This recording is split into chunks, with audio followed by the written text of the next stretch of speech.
መጽሐፍ የያዛችሁ ሰዎች መጽሐፍ ኢያሱ ላይ ያለውን አንድ ቃል እናነባለን። ክብር ለሱ ይሁን። ምዕራፍ 4 ቁጥር 14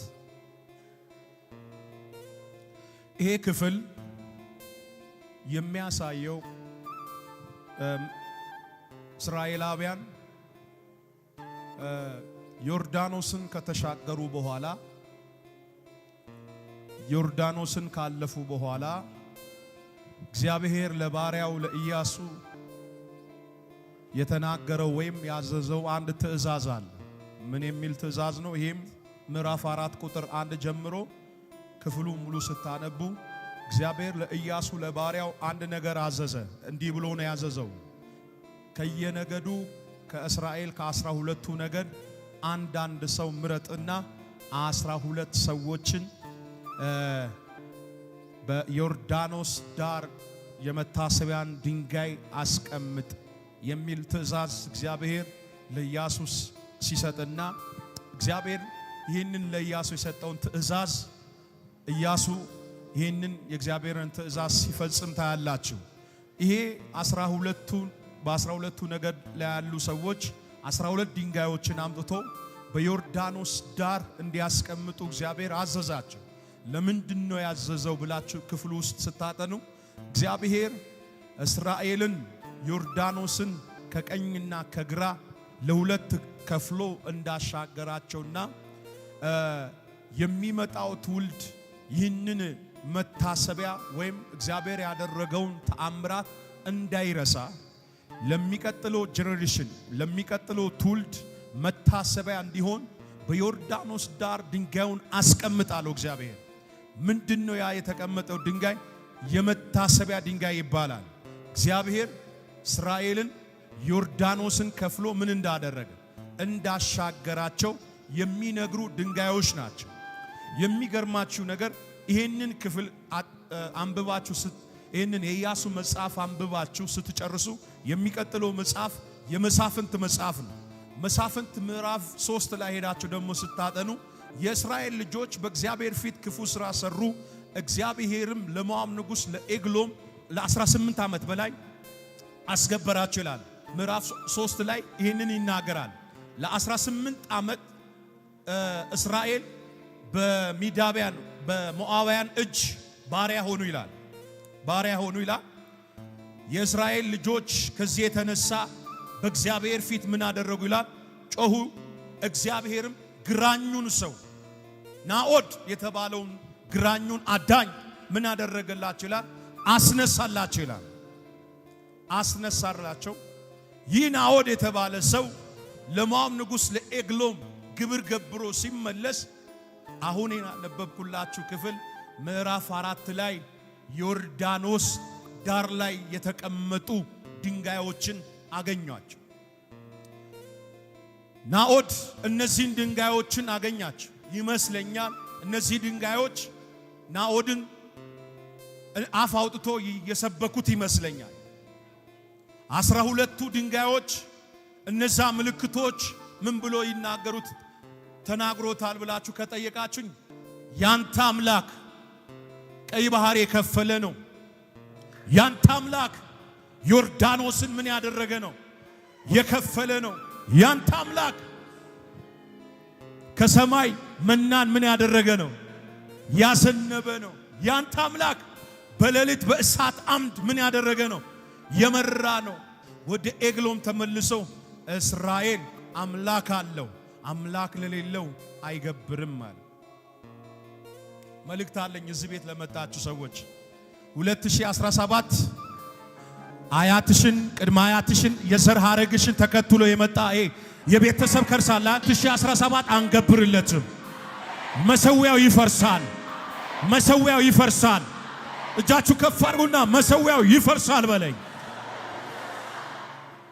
እስቲ አጠገባችሁ ያለውን ሰው ጨብጡና ግብሩ ይቆማል 2017 በሉስ። በኔ ዘር የሚገበር ግብር አይኖርም በሉስ። በየሆስፒታሉ እየዞርክ ማትገብርበት ሲዝን መጥቷል። በየሐኪሙ ቤት እየሄድሽ የማትገብሪበት ሲዝን መጥቷል። ለምንድነው ካላችሁ ዛሬ የጨለማ መሰዊያ ይፈርሳል። ያመነ ሰው ጮሆ አሜን ይበለኝ። እስቲ አንድ ሰው ጮሆ አሜን ይበለኝ። ኦፎሌ ይሄ አሁን ማነበው ክፍል ከዚህ ክፍል ጋር አንድ ላይ ስለሆነ ለምንድን ነው ድንጋዮቹን እግዚአብሔር አሸክሟቸው በዮርዳኖስ ዳር እንዲቀመጡ ያዘዛቸው ካላችሁኝ ለነ ናኦድ ላሉ አይነት ሰዎች እነዚህ ድንጋዮች ምን ሰርተዋል? ተአምራ ሰርተዋል። እና ይሄንን ካደረገ በኋላ እስራኤል ፈጽሞ ዮርዳኖስን ከተሻገሩ በኋላ እግዚአብሔር በቁጥር 14 ላይ ለኢያሱ ትንቢታዊ ቃል አወጣ። አጠገባችሁ ያለውን ሰው የምሰብከው ርዕስ ንገሩት እስቲ እንዲህ ብላችሁ ዛሬ ከዚህ ቤት በሉ እስቲ አንድ ቁልፍ ይዘህ ትወጣለህ። ዘርማን ዘርህ ያልያዘው ቤተሰብህ ያልያዘው አንድ ቁልፍ ይዘህ ትወጣለህ።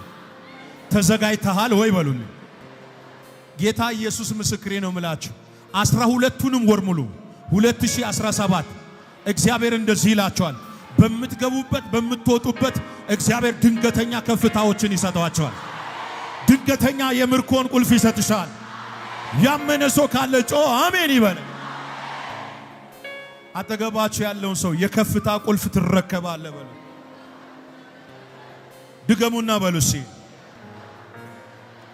ልክ ዮርዳኖስን ጨርሶ ተሻግሮ ፈጽሞ በተሻገሩ ሰዓት ቁጥር 14 ላይ ምን ይላል? ቁጥር 14 እናንብበው እስኪ። እንዲህ ይላል እስኪ አንብበው። ቁጥር ስንት? 14 በዚያን ቀን እግዚአብሔር ኢያሱን በእስራኤል ሁሉ ፊት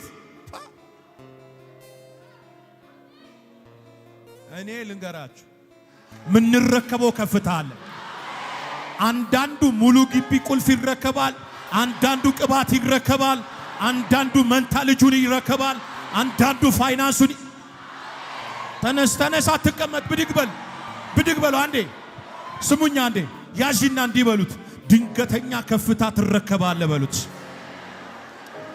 እግዚአብሔር ስላንተ ይዋጋል በሉት።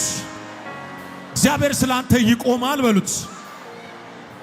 እስቲ ሰፈር ቀይሩና ተንቀሳቀሱና እስቲ እግዚአብሔር ስላንተ ይዋጋል በሉ። እስቲ ጨብጪያትና እግዚአብሔር ስላንተ ይዋጋል በሉ። የሆነ ሰው የቤተሰብ አሻራ ሳይኖር የዘመድ አሻራ ሳይኖር እግዚአብሔር በእነዚህ ወራቶች በእነዚህ ሳምንታቶች እግዚአብሔር የከፍታውን ቁልፍ ይሰጣቸዋል። ንገሩት፣ እንዲህ በለው፣ ተንቢበት፣ ራስ እንጂ ጅራት አልሆንም በለው። የበላይ እንጂ የበታች አይደለው። 2017 በለው፣ የኔ ነገር ወደፊት እየሄደ ታያለ። አራ እየተራመዳችሁ ወደፊት እየሄደ ታያለ። ያካታካሲፓባያ ቃል አወጣለሁ። የማጣት መንፈስ፣ የድህነት መንፈስ፣ የበሽታ መንፈስ፣ የጭንገፋ መንፈስ ይመታ።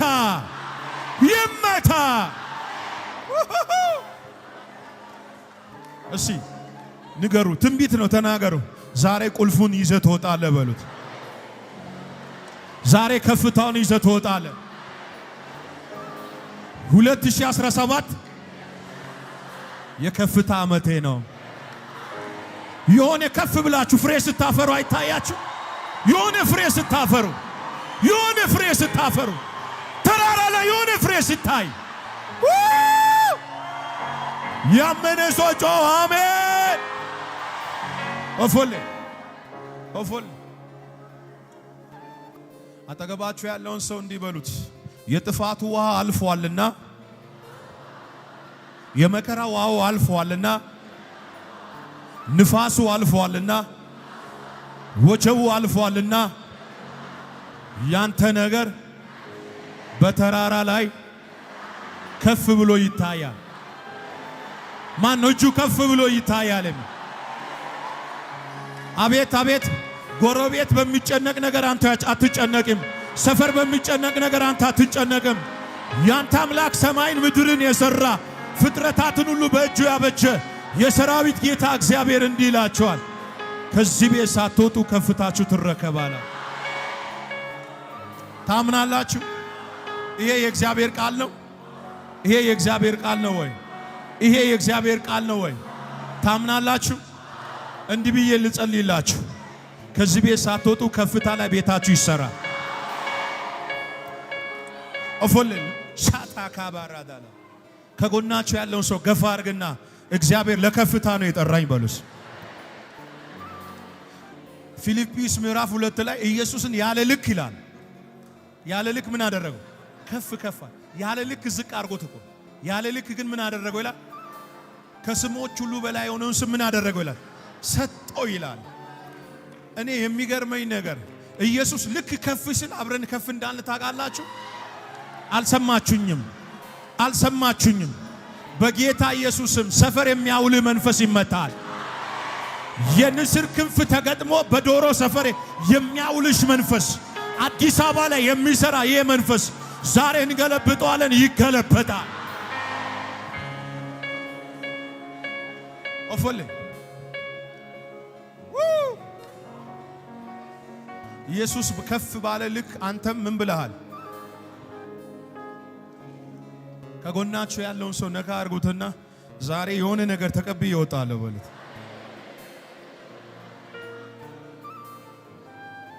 እናንብቦ ምን አለ?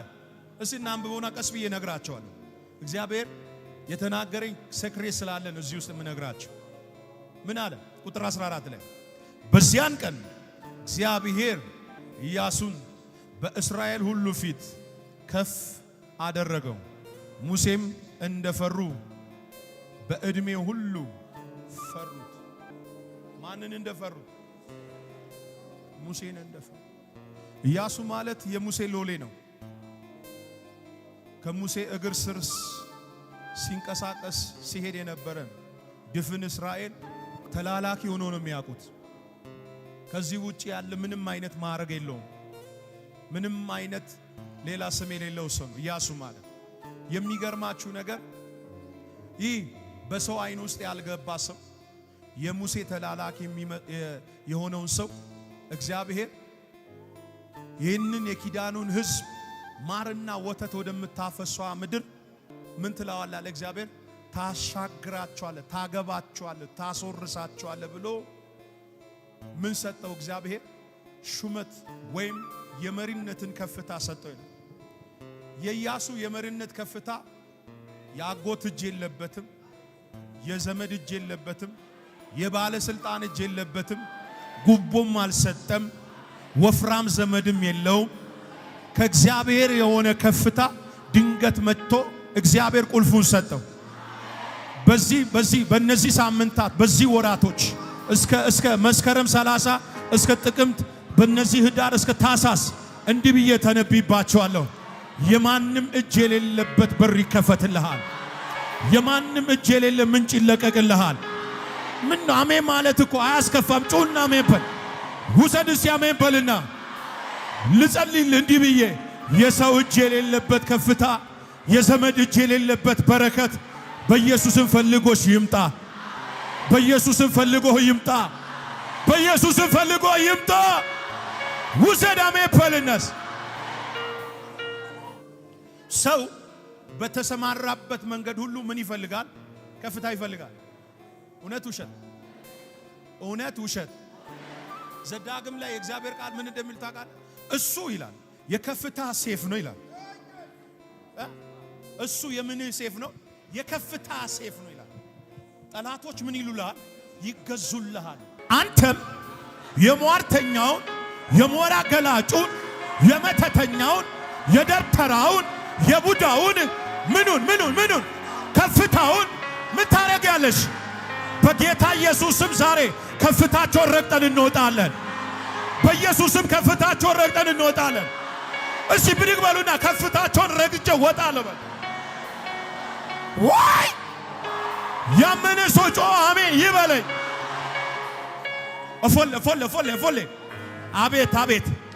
ቆይ ስማ፣ ሴጣን ምንድን ነው የሚጠላው ካንተ ህይወት ካልከኝ፣ ከፍ ስትል አይወድም፣ ስትስቂ አይወድም፣ ሲያምርብሽ አይወድም፣ ሲሳካልሽ አይወድም፣ ቤትሽ ሲሰምር አይወድም፣ ቤትሽ ውስጥ መዝሙር ከፍተሽ ስትዘምሪ አይወድም። ባይወድም ምን አገባኝ? እተነብይብሃለሁ። በእነዚህ ቀናቶች ያልተጠበቀ ከፍታ፣ ያልተጠበቀ ምስጋና፣ ያልተጠበቀ የእግዚአብሔር ጉብኝት በኢየሱስም ወደ ቤታችሁ ይመጣል። ቆይ ኦፎሌ አንድ ደቂቃ ተቀመጡ። ሰይጣን ከቤታችሁ ጠልዞ የሚያወጣ የእግዚአብሔር እጅ ይምጣ። ስማ ስምኝ፣ ዛሬ ወደዳችሁም ጠላችሁ እግዚአብሔር ከጠላት እጅ ከፍታችሁን ነጥቆ ይሰጣቸዋል።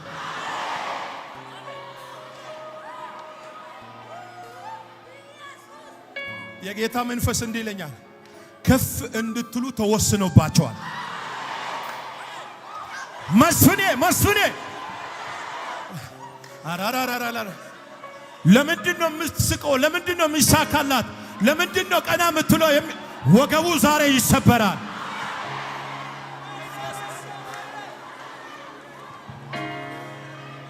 አንድ ደቂቃ ቆይ፣ ቁጭ በሉ እስቲ። አንድ ሰው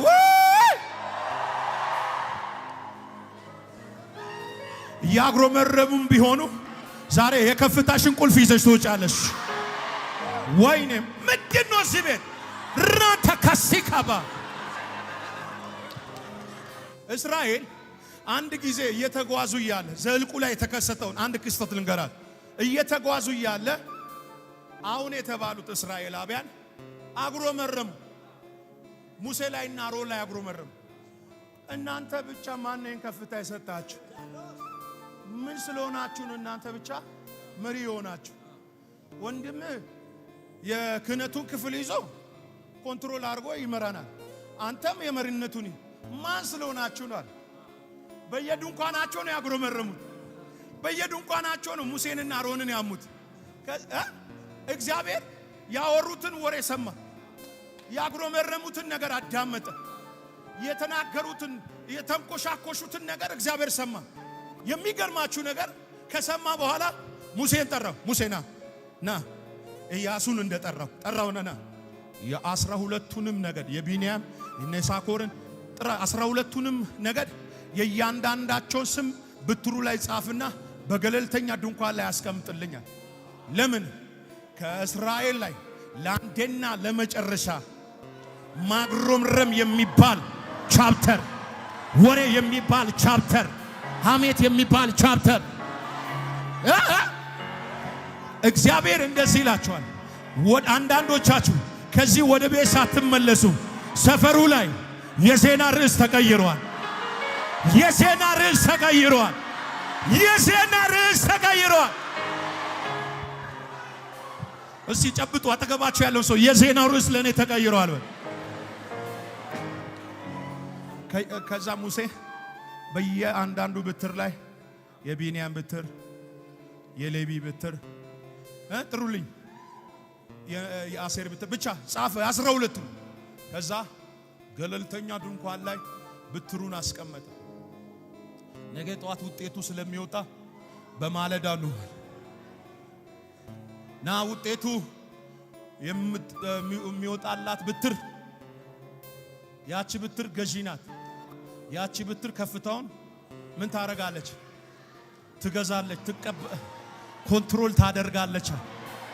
ነገ ጧት ምንቀበላት ከ12ቱ ብትሮች መካከል ምታቆጠቁጠዋ የሎዝ ፍሬ ምታፈረዋ አናሻታር ዳላባ የምትለመልመዋ ፍሬ የምታፈረዋ ያቺ አለ ያቺ ብትር አለ 2001 ነገር ልተንብይብህ 2017 2017 እግዚአብሔር እንዲህ ይላችኋል።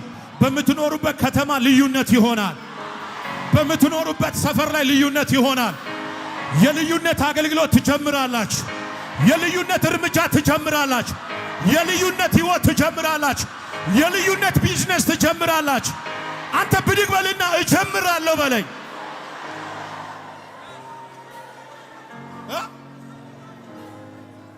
እንደ እግዚአብሔር ነቢይ እተነብያለሁ። እግዚአብሔር እንደዚህ ይላችኋል። በታማችሁበት በተንኮሻኮሻችሁ ሰው ባንኮሻኮሻችሁበት ሰፈር እግዚአብሔር የእናንተን ነገር ከፍ ማድረግ፣ ማተለቅ፣ ማብዛት፣ ማቻት ያመነ ሰው ጮ አሜን። ኦፎሌ የማን ብትር ንገሩኛ? የማን ብትር? የሌዊ በትር ምን አደረገች? የሌዊ በትር አንደኛ አቆጠቆጠች፣ ሁለተኛ አበበች፣ ሶስተኛ ፍሬን አፈራች ይላል። የበሰለ ሎዝ አፈራች ይላል። ሌላ ሁላ ሲገባ በትሩን ሲያ ባዶን ስማማ 2017 እኛ ሰፈር ባዶነት አይገባም። እግዚአብሔር ታፈራላችሁ ብሎናል።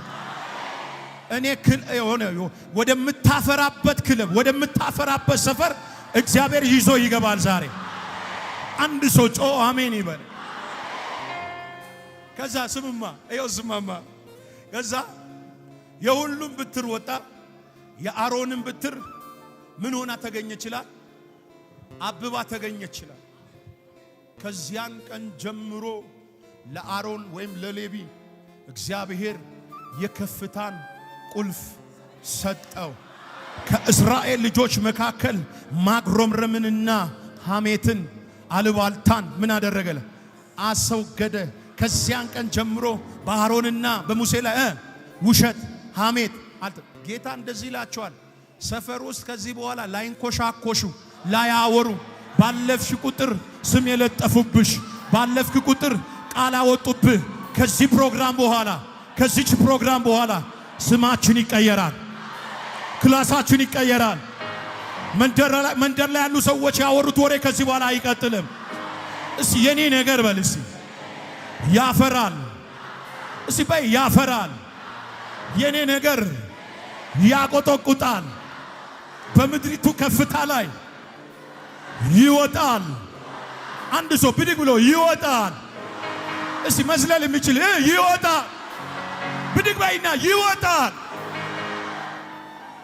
በእስራኤል ሁሉ ፊት ለማ ለኢያሱ እግዚአብሔር ምን አደረገው? ንገሩኝ እንጂ ከፋ። ስሙም አሁን ነቢይ መስፍን ዝም ብለህ የምትለኝ በምንድን ነው እግዚአብሔር ኢያሱን ከፍ ሊያደርገው የቻለ? በዘመድ ደብዳቤ አይደለም፣ በባለሀብት ደብዳቤ። የኢያሱ ከፍታ ሱፐርናቹራል ከፍታ፣ ከሰማይ የመጣ ከፍታ። የሚገርማችሁ ነገር በድፍን እስራኤል ፊት ከፍ አደረገው ይልና እንዲህ ይላል፣ ድፍን እስራኤልም ሙሴን እንደፈሩ። ማንን እንደፈሩ? ሙሴን እንደፈሩ።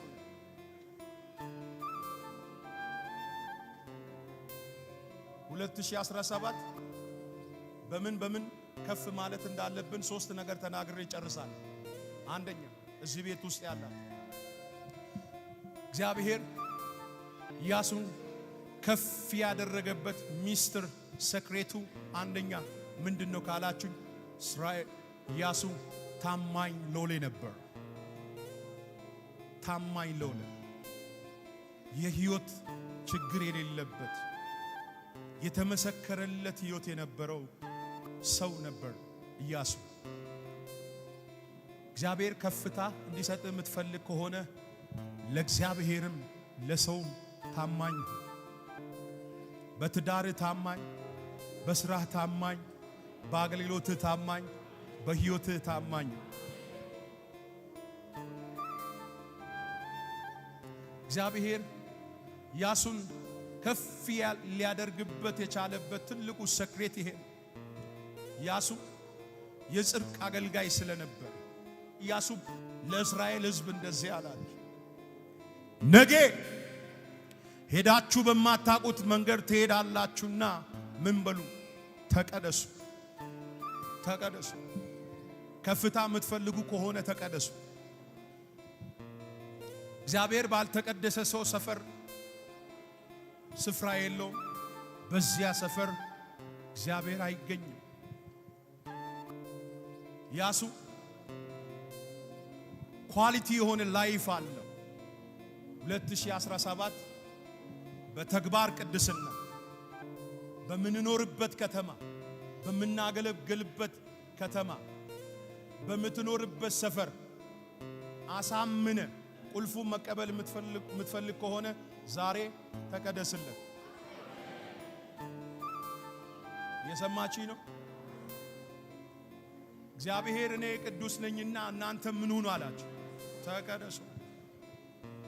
እግዚአብሔርን ያለ ቅድስና ማየት አንችል።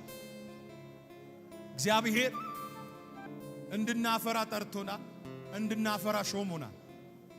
የ2017 እንደ 2016 ሆምጣጤ የምናፈራበት አቋማችን የሚወዥቅበት ዓመት እንዳይሆን እየሰማችኝ ነው።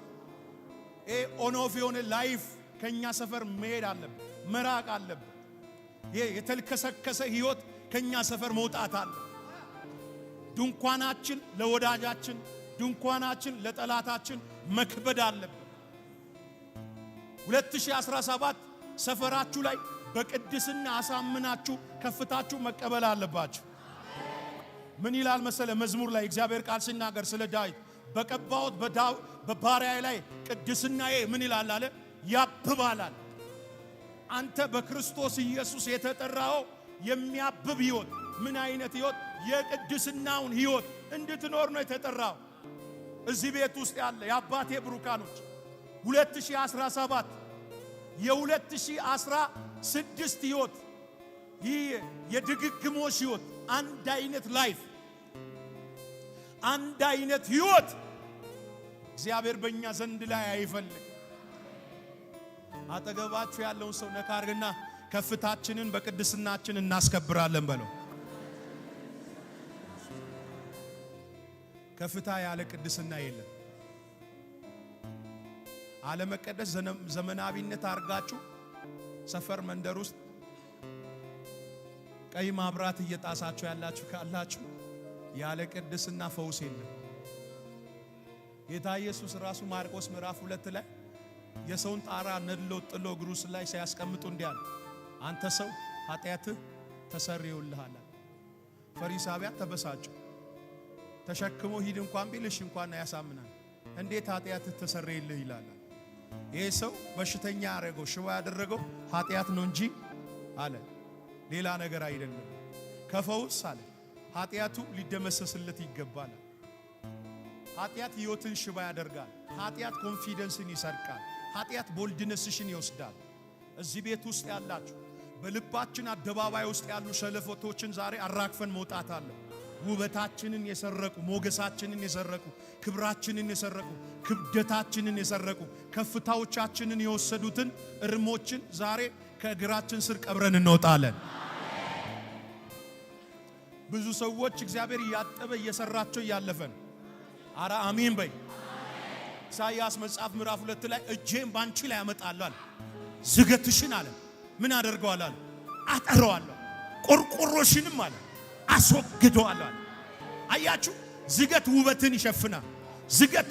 ዝገት ውበትሽን ብቻ አይደለም ክብደትሽንም ይሰርቃል። ዝገት ከፍታህን ሁሉ ነገርህን ነው ዲስትሮይ የሚያደርገው።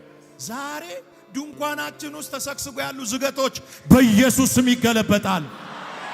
አንተ እጅ ዘርጋና አሜን በለኝስ። የኢያሱ የከፍታው ሚስጥር አንደኛ ምንድነው አልኳችሁ? ንገሩኝ።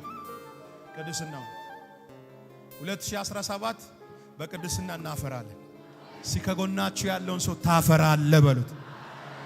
ታፈር ያለሽ አንቺ። ምናፈራው ግን ምን ስንሆን ነው? ስንቀደስ። ወዳጆቼ እግዚአብሔር በእኔና በአንተ ቤተሰብ ታሪክ ማንም ወዳልወጣበት ከፍታ እንዲያወጣ የምትፈልግ ከሆነ ዛሬ ለእግዚአብሔር ተቀደስለት።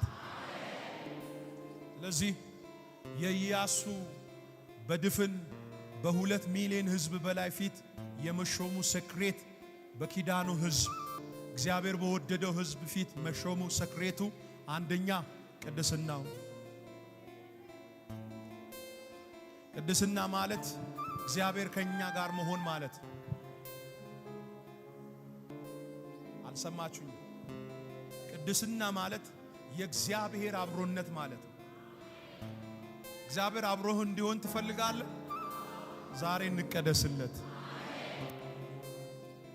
እየተከራከሩ ያንተ ነገር ዘልቆ እንዴት የምትፈልግ ከሆነ ዛሬ ለእግዚአብሔር እንቀደስ። ያመነ ሰው ጮሆ አሜን ይበል። ና የኢያሱ የከፍታው ሚስጥር አንደኛ ቅድስናውን ታማኝነት ቅድስና ውስጥ ስላለን። ስለዚህ ዛሬ ብዙዎቻችን ጸሎት አልጎደለንም፣ ቸርች መምጣት አልጎደለንም፣ ኮንፈረንስ መሄድ አልጎደለንም፣ ግን መቀደስ አቅቶናል። ግን ለእግዚአብሔር መለየት አቅቶናል። ካልተለየን ደግሞ እግዚአብሔር እንዴት ይባርከናል? በተደበላለቀ ነገር ውስጥ እኮ እግዚአብሔር አይከብርም። እናት ዓለም ስምኝ፣ ዛሬ እግዚአብሔር ውጪ ካለሽ ሰፈር ውጪ፣ እግዚአብሔር ውጣ ካለህ መንደር ውጣ። እየሰማችሁኝ ነው ወይ? እግዚአብሔር ተለይ ካለህበት ሰፈር ጊዜም አትስጥ። በብርሃን ፍጥነት ሰፈሩ ለቀ መውጣት ነው ያለብን። ያለዛ ምን የለም? ብሌሲንግ የለም፣ ከፍታ የለም። የአብርሃም የብሌሲንጉ ሴክሬት ተለይቶ መውጣቱ። ያልተለየ ሰው የተለየ ነገር መውረስ አይችልም።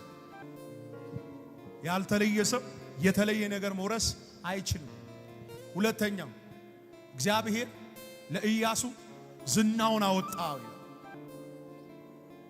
ከፍታ ስመጣ ዝና ይወጣል። የኢያሱ የዝናው ምስጢር እኔ የሚገርማችሁ ነገር አንድ ነገር ልበላችሁ። በመጽሐፍ ታሪክ ከዘፍጥረት እስከ ራእይ እግዚአብሔር ይላል የሰው ልጅ እንደሰማ የዛን ቀን ይላል ማንንም ምን አላለም ይላል አልሰማም። ኢያሱ ፀሐይ ትቁም ሲል እግዚአብሔር ፀሐይን አቆመ። ጠላቶቻችንን እስክንመታ እስክናሸንፍ ድረስ ፀሐያ ምን እንዳትጠልቅ ሲል እግዚአብሔር እንደ ሰው ቃል ማንን ሰማ ይላል? ኢያሱን ሰማ ይላል። አንተ የሚገርም እኮ ነው። ኢያሱ ከ5 ነገስታቶች በላይ አሸንፎ ረግጦ ደረታቸው ላይ በእግሩ የተራመደ ጀግና መሪ ነው። እግዚአብሔር የኢያሱን ዝና በዓለም ሁሉ ላይ ከፀሐይ መውጫ እስከ መጥለቂያ አወጣ ይላል። 2017 የምናፈራው የፍሬ ዝናችን ምድሪቱ ላይ ይሰማል። አጠገባችሁ ያለውን ሰው ዝናህ ይወጣል በሉት። እግዚአብሔር ካንተ ጋር ከሆነ በሉ ዝናሽ ይወጣል። አንድ ሰው ጮሆ አሜን ይበል። ድገሙና አሜን። እግዚአብሔር የኢያሱን ዝና ምን አደረገ ይላል? አወጣ ይላል። ለዚህ እዚህ ቤት ውስጥ ያላችሁ የትዳራችሁ ዝና፣ የአገልግሎታችሁ ዝና፣ የስራችሁ ዝና፣ የቢዝነሳችሁ ዝና እግዚአብሔር በ2017 ያወጣዋል። እሺ ከጎናችሁ ያለውን ሰው የኔ ዝና ይወጣል በሉስ። በምትራመዱበት መንገድ ሁሉ እግዚአብሔር ዝናችሁን ያውጣ። እሺ አንድ ሰው ጮህ የኔ ነገር ወጥቶ ይታያል በሉስ። ጠላቴ ሆይ ስማ በሉ። 2017 የኔ ዝና ይወጣል። ያመነ ሰው ጮህ አሜን ይበል። የምትሰሩት የሥራችሁ ዝና ይወጣል። የምትነግዱት የንግዳችሁ ሥራ ይወጣል። የምትማሩት የትምህርታችሁ ዝና ይወጣል። የምታገለግለው የአገልግሎት ዝና ይወጣል። እስቲ አንድ ሰው ጮህ ነገሬ ይወጣል በለኝ። አጨብጭቡ ለጌታ ለኢየሱስ። ደስተኛ የሆነ ሰው አለ? እስቲ ከጎናችሁ ያለውን ሰው ከፍታዬን ተረክቤያለሁ በሉ። እስቲ ድገሙና ከፍታዬን ተረክቤያለሁ በሉ። 2017 በሉ። እስቲ የሆነ ሰው ብቻ ከዚህ ፕሮግራም ስትወጡ ወይ ይደውላል ወይ ዛሬ ይመጣል። ውሰድ አሜን በልናተ ሳራ ባጋ ተነሱና ሲም የተቸገርሽበት ጉዳይ የተጨነቅሽበት ጉዳይ በይና ጨብጫትና በዚህ 3 ቀን ያልቃል። በዚህ 3 ቀን እግዚአብሔር ይሰራልሃል። የሆነ ሰው ምስጋና ይዞ ሲመለስ አለ። ምስጋና ይዞ ሲመለስ አለ። የሆነ ሰው አንድ ሰው ጮህ አሜን